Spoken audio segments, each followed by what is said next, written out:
Shalom saudara sekalian, hari ini Rabu 20 Agustus 2026. 1 Petrus 2 ayat 13-14.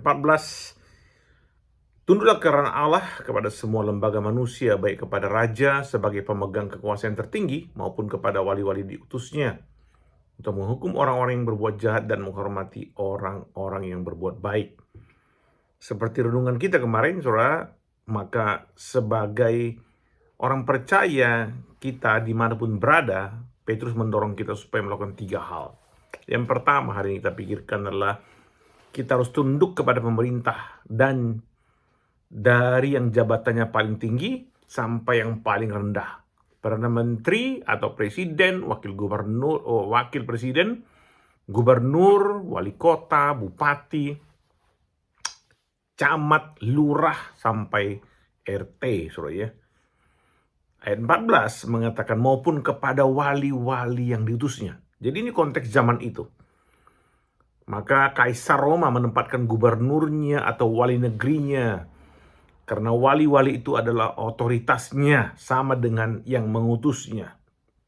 Kenapa, saudara? Karena pemerintahan adalah dari Allah. Nah, Tuhan mengatakan, Petrus mengatakan, kenapa kita tunduk? Apakah karena mereka beragama Kristen? Apakah karena mereka baik? Bukan, saudara. Tapi semua warga negara tunduk karena Allah. Jadi tunduk karena Allah. Mengapa? Karena semua pemerintah itu berasal dari Allah. Pertanyaannya adalah, apakah ini mutlak? Tentu tidak, saudara. Yang mutlak itu hanya satu, itu menyembah Allah. Tunduk kepada Allah, itu mutlak. Takut akan Allah, itu mutlak. Sehingga pada saat pemerintah melarang engkau menyembah Allah, maka engkau harus menolaknya. Karena itulah yang mutlak, menyembah Allah yang mutlak. Saat pemerintah atau raja meminta engkau menyembah patung sembahan raja, apa yang harus engkau lakukan? Sama seperti Sadrak, Mesak, Abednego, saudara ya, dalam kitab Daniel yang menolak permintaan raja, walaupun saudara resikonya adalah mereka harus dimasukkan ke dapur perapian. Ketaatan kepada raja, pemerintah mempunyai prakondisi, saudara ya.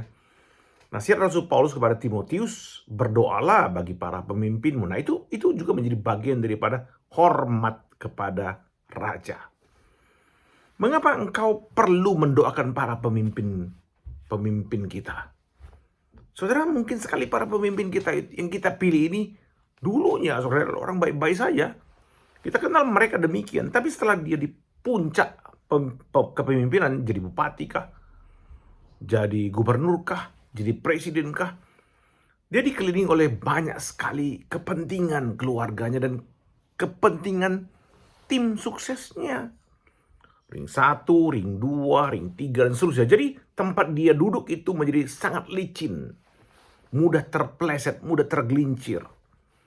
Oleh sebab itu mereka perlu kita doakan supaya tidak sampai tergelincir. Berdoalah supaya mereka jangan sampai tergelincir di tempat yang licin itu.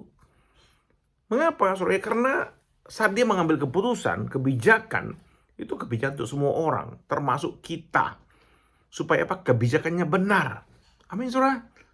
Itulah menjadi tanggung jawab saudara. Tunduk kepada mereka. Berdoa kepada pemerintah, kepada mereka. Amin, saudara. Tuhan memberkati kita sekalian.